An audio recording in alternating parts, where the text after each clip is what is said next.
Olha a jornalista da Folha de São Paulo, tem mais um vídeo dela aí. Eu não vou falar aqui que tem senhora aqui do lado. Ela falou, eu sou a tratada do PT, certo? E o depoimento do River, né? Hans River. Foi final de 2018 para o Ministério Público. Ele tinha do assédio da jornalista dele. Ela queria um furo. Ela queria dar um furo. A qualquer preço contra mim. Presente no dia a dia de milhares de pessoas, o jornalismo tem tido um papel determinante na cobertura do novo coronavírus. Mas assim como outros setores, também precisou se adaptar ao atual cenário no qual estamos vivendo.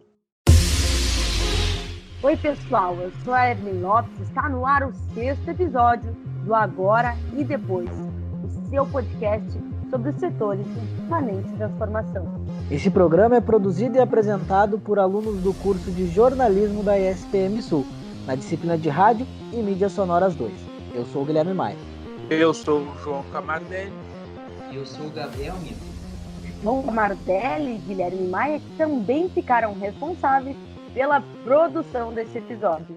E lembrando que você pode fazer o download do nosso podcast nas principais plataformas digitais. Pessoal, vamos lá, jogo rápido aqui. Só vou falar uma coisa e vou embora. Manchete da Folha de São Paulo de hoje. Porca! Novo diretor da PF assume e acata pedido de Bolsonaro. Que imprensa canalha, Folha de São Paulo. Canalha elogio para a Folha de São Paulo. O atual superintendente do Rio de Janeiro, que o Moro disse que eu quero trocar por questões familiares, não tem nenhum parente meu investigado pela Polícia Federal, nem eu, nem meus filhos, zero. Uma mentira que a imprensa replica o tempo todo, dizendo que meus filhos querem trocar o superintendente. Para onde é que está indo o superintendente do Rio de Janeiro? Para ser o diretor executivo da PF. Ele vai sair da superintendência, são 27 superintendentes do Brasil, para ser diretor executivo. E aí eu estou trocando ele, eu estou tendo influência sobre a Polícia Federal. Vocês são loucos! Influência. Loucos! Isso é uma patifaria! É uma patifaria! Folha, cala a boca, não perguntei nada! Folha de São Paulo! Um jornal patife e mentiroso! Seja na redação, em frente às câmeras, atrás do microfone ou nas ruas, a vida de jornalistas foram afetadas em decorrência da pandemia de Covid-19. O que antes sequer imaginávamos, agora virou uma rotina. A transição para o online, com programas sendo produzidos das casas dos profissionais, é apenas um exemplo dos desafios encontrados para que a qualidade na informação seja mantida. Mas se por um lado profissionais precisarem ir para suas casas, por outro há os que seguem no front, comunicando os acontecimentos nos locais e conservando mesmo que de forma adaptada a origem jornalística. Isso tudo para que a boa e relevante informação seja mantida e também para combater a desinformação, subnotificação e a censura. E para nos ajudar a entender as dificuldades pelas quais o setor está passando nesse momento e projetar as mudanças para o futuro, hoje a gente conversa com o jornalista do Grupo RBS, Eduardo Paganella. Seja muito bem-vindo, Eduardo Paganella. Tu que é um jornalista que faz muita matéria na rua, nos conta o que mudou na tua rotina, desde higiene até a forma de fazer reportagens. Tu tá fazendo mais reportagens em casa? O que tá acontecendo na tua vida de jornalista? Bom, primeiramente é um prazer estar falando com vocês, né? E o que mudou, basicamente, é a utilização da máscara. Agora eu preciso utilizar a máscara todos os dias quando eu vou trabalhar na rua. Eu tenho que manter um certo distanciamento das pessoas, isso é uma coisa muito complicada no jornalismo, porque a gente gosta de estar próximo das nossas fontes, né, das pessoas com quem a gente vai dividir a história, ou que a gente vai contar a história, a gente quer estar perto dessas pessoas, e de repente a gente tem que manter um distanciamento de 2 metros de uma pessoa, tem que utilizar um pau de selfie para entrevistar alguém, e isso às vezes acaba até intimidando um pouco as pessoas na hora de falar algo, né? por incrível que pareça, né? As pessoas já têm vergonha do microfone, de repente o microfone mais um pau de selfie é uma coisa meio estranha, porque tu não tá nem chegando perto para conquistar, digamos assim, a fonte. Tu tá à distância e de repente, né, tu quer entrevistar aquela pessoa. Então eu tenho utilizado máscara, tenho utilizado pau de selfie. Eu não tô indo a locais com muita aglomeração. Por exemplo, a minha empresa não permite que eu entre no Transurb para fazer uma matéria sobre o trem. Me sugere que vá até a estação, fique na plataforma, veja como está a situação dentro do trem, mas evite o risco de entrar no trem, porque infelizmente temos aglomerações nos trens. Então, as principais orientações e principais mudanças que eu vejo, pelo menos na minha rotina, são o uso da máscara, e para mim faz muita diferença, porque eu entro no ar de 12 a 14 vezes todos os dias, então me dói algumas partes a mandíbula dói bastante, os músculos da face doem um pouco. Utilização do pau de selfie é uma coisa que mudou, né? Porque tem que manter o distanciamento e tu tem que, de certa forma, conquistar a tua fonte à distância, agora é mais complicado. E essa questão de não poder entrar em locais com aglomeração, isso é uma coisa bem complicada, a gente gosta de estar no local onde as coisas estão acontecendo, né? E infelizmente nem sempre agora a gente pode estar nesses locais. Paganella, para você, um jornalista que está na rua todos os dias, qual tem sido a maior dificuldade em produzir conteúdos para a Rádio Gaúcha neste período de pandemia? E principalmente, como está sendo vivenciar essa experiência? Eu devo dizer que é uma situação diferente, porque antes as coisas aconteciam na minha frente e eu as encontrava, digamos assim, com uma certa facilidade. Vários acidentes aconteciam ao mesmo tempo, então eu podia escolher muitas vezes aonde eu poderia ir, né? Claro, a gente sempre tenta buscar uma situação mais grave, dar mais detalhamentos de algo mais grave, né? Mas muitas vezes eu podia escolher, porque eram várias ocorrências policiais, acidentes, transtornos acontecendo, né, aqui em Porto Alegre. De repente cessou tudo. Então o meu trabalho, que era de selecionar conteúdos, se tornou um trabalho de procurar os conteúdos.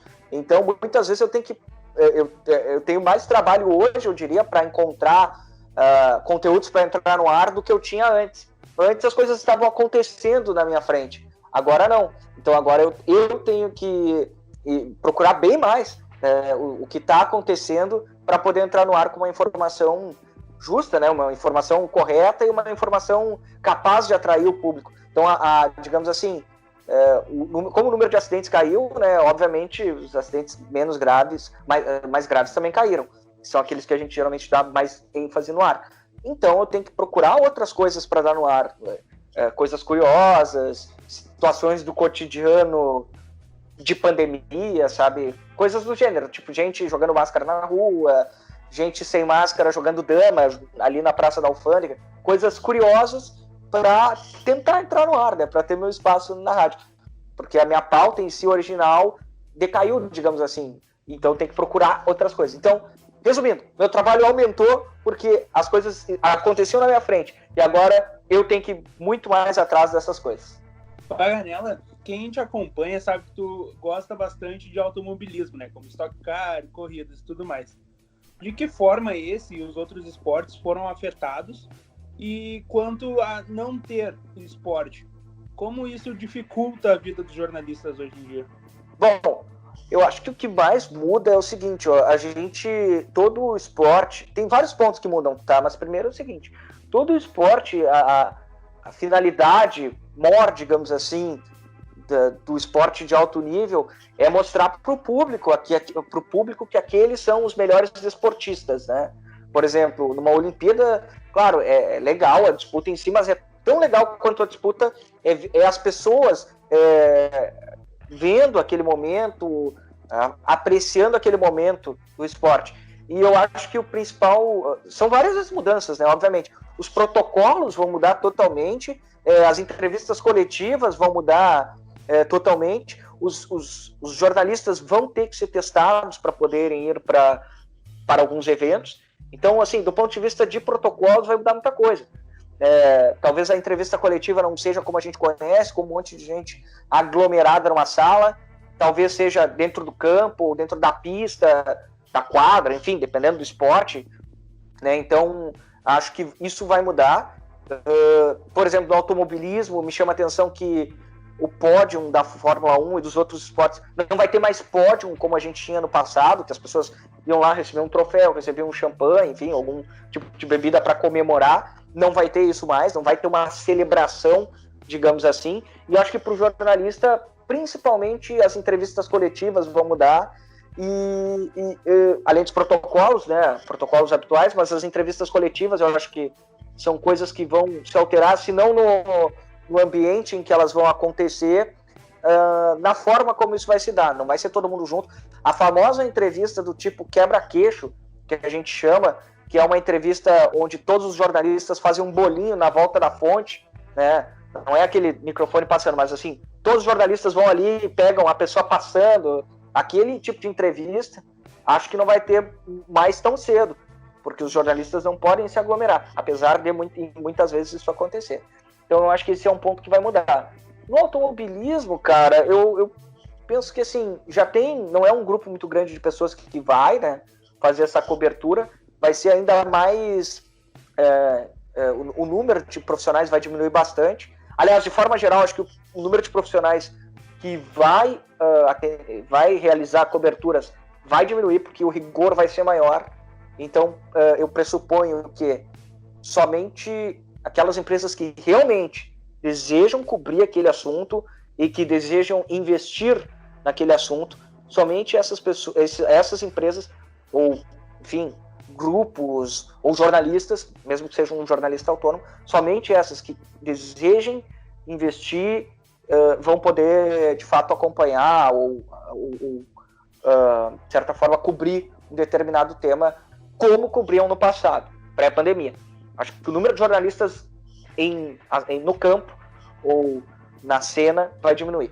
Falando em número de jornalistas, a gente sabe que teve uma grande quantidade de jornalistas que foi demitido, né?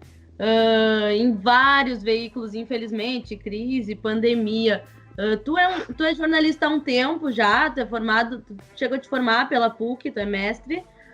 Eu queria saber, assim, agora na TV a gente faz muita entrevista via Skype, o que nos ajudou.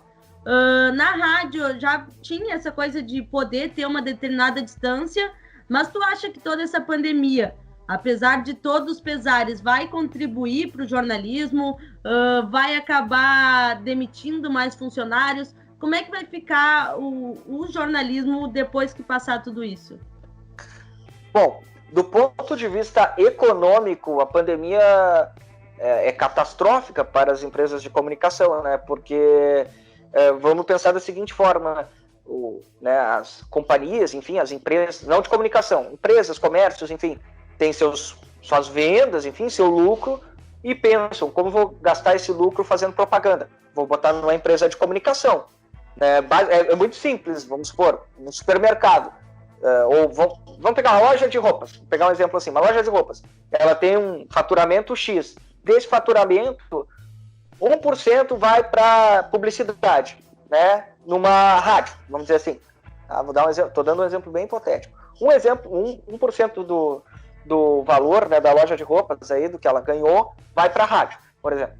Se esse 1% pode seguir sendo 1% daqui a um ano.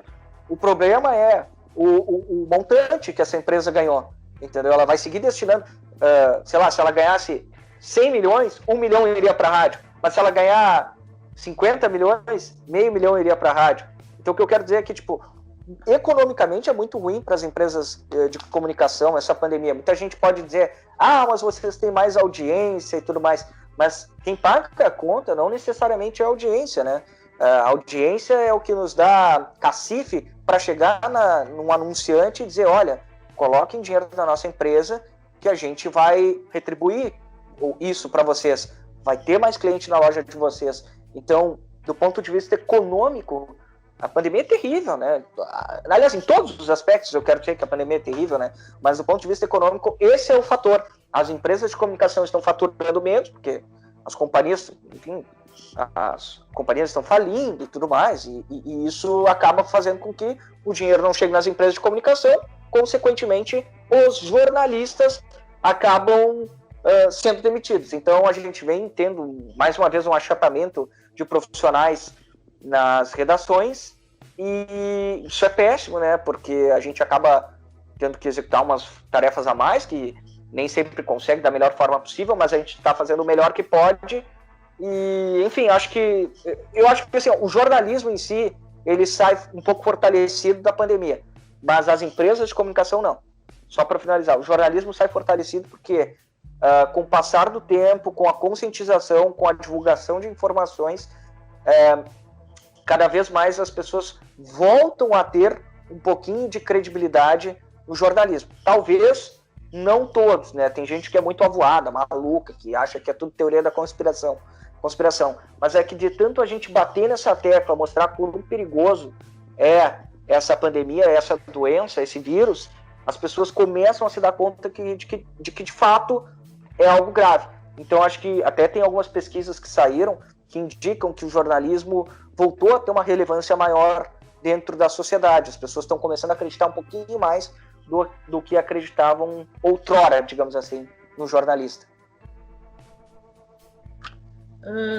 A gente já comentou várias vezes que tu fica muito tempo na rua e o público te recebia muito bem, o público buzinava, a gente escuta na Gaúcha que o público buzinava, o público te recebia muito bem.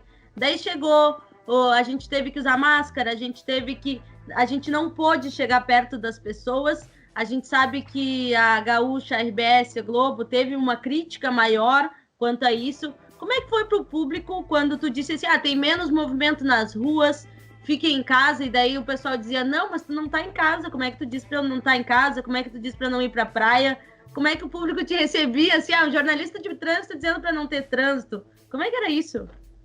Olha, é meio curioso, né, mas assim, é bem simples de resumir. Jornalismo é um serviço considerado essencial pelo decreto do governo, então isso responde muito da questão.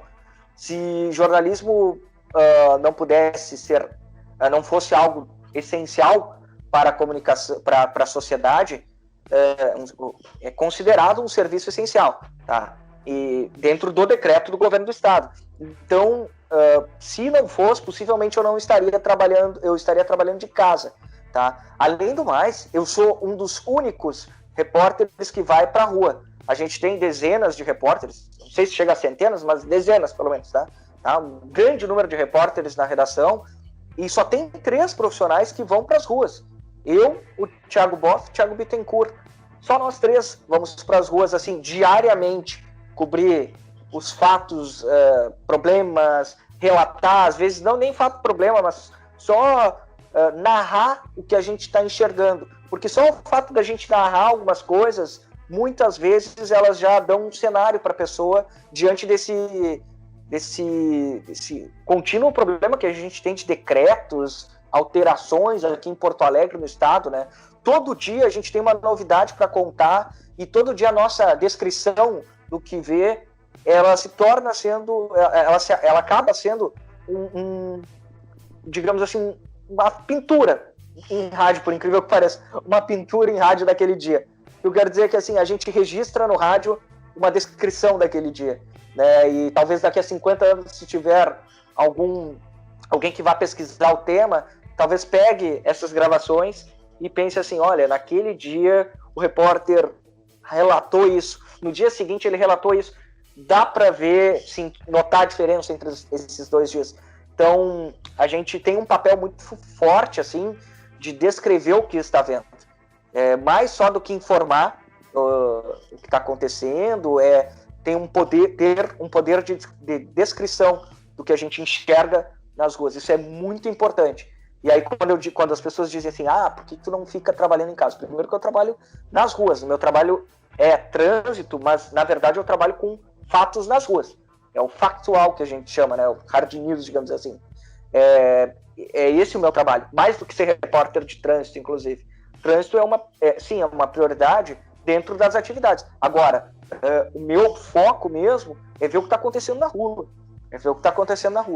E, claro, que na rua acontece trânsito, por isso que eu dou mais notícia de trânsito. Mas se tiver crime, eu vou cobrir crime. Se tiver fogo em algum lugar, vou cobrir fogo. Se tiver sequestro, vou cobrir sequestro. Protesto, vou cobrir protesto. Então esse é o meu papel. e às vezes descrever o que eu enxergo. Lojas fechadas, por exemplo, agora eu vou lá, vou conversar com os donos das lojas, descrever o que está acontecendo, mostrar, tentar explanar para o público aquilo que eu estou enxergando com meus olhos. Eu sou os olhos do público nesse momento. Certo, e tu comentou que o jornalismo ele vai sair fortalecido, né, dessa pandemia. E o pessoal começou a confiar mais e acreditar mais no jornalismo. Mas, ao mesmo tempo, nós vemos protestos, vemos repórteres sendo agredidos, entre outras coisas. Eu queria que tu deixasse uma mensagem para quem vai nos escutar e que faz jornalismo ou pensa em fazer jornalismo. O que tu pode passar para eles?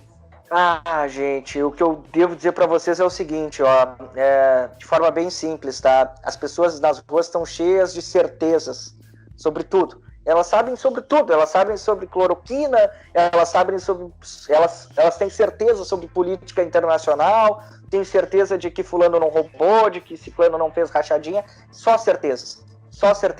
Mas o jornalismo não trabalha com certezas, o jornalismo trabalha com verdades e com os fatos. E muitas vezes os fatos destroem, acabam com as certezas das pessoas, tá? Então a gente trabalha com informação e com fato. Isso muitas vezes acaba com aquilo que a pessoa tem certeza. Por exemplo, vou dar um exemplo bem aleatório, tá? Mas vamos supor, marido trai a mulher, né? Ao contrário, né? Tu tem certeza que ele te trai? Não, tenho certeza que ele não me trai. De repente tu vai com uma verdade, tu apresenta uma verdade. Aí acaba aquela certeza, entendeu? Então, às vezes, aí tu apresenta provas daquilo. Então, de forma bem sucinta, eu quero dizer o seguinte, que as pessoas estão cheias de certezas e a gente trabalha com fato e com verdade. Esse é o nosso ponto. E as verdades, muitas vezes, destroem as certezas que as pessoas têm.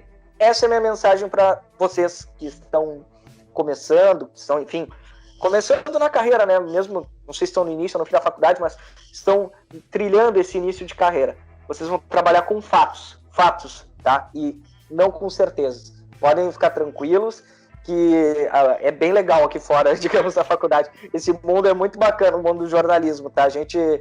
Eu gosto pra caramba, eu não me vejo vendo outra coisa, e nesse momento, mais do que qualquer coisa, eu me vejo do lado do fato, da informação, do estudo, da ciência, do conhecimento.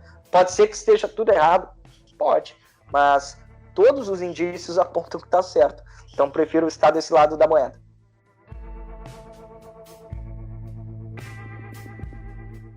Agradecemos a presença e a conversa com o jornalista Eduardo Paganella. Mais uma vez, a gente trouxe a importância das profissões durante a pandemia de Covid-19. Neste episódio, falamos sobre o jornalismo. Junto com esse programa, trazemos especialistas e aprendemos sobre diversos setores, assim como nossos ouvintes. E está terminando o 6º episódio do podcast Agora e Depois. A produção é dos alunos de jornalismo da ESPM Sul e segue sendo feita de casa. E relembrando a todos que vocês podem fazer o download do nosso podcast nas principais plataformas digitais. Mas antes de encerrarmos, Evelyn nos conta sobre o que vamos falar no próximo episódio, mas claro, nos diga também o que fica de aprendizado do programa de hoje. Acho importante dizer que ao longo dos nossos programas a gente sempre escreve um pouco do que vai falar e nesse programa a gente resolveu não escrever. Acho que pelo fato da gente falar do jornalismo, né, e nós estarmos nos formando jornalistas, essa profissão que é tão importante, traz a informação, e em momentos como esse a gente não tem vacina e a única coisa que a gente consegue trazer para a população, para o público, é a informação. Então a gente conversou com o Paganella, a gente conversou com tantos outros jornalistas, especialistas ao longo dos programas, mas é muito importante esse programa para quem nos escuta e para a gente fazer. Eu espero que vocês concordem comigo. O jornalismo tem sido um dos trabalhos que estão na linha de frente e que, embora com tantas agressões, tantas censuras, a gente segue firme aí. E eu acho importante falar que no próximo e último programa dessa edição, dessa temporada, a gente também vai falar sobre profissões que estão em constante linha de frente. E é isso, eu aguardo vocês no próximo programa. Espero que vocês escutem todos os programas e tenham curtido bastante. Até lá!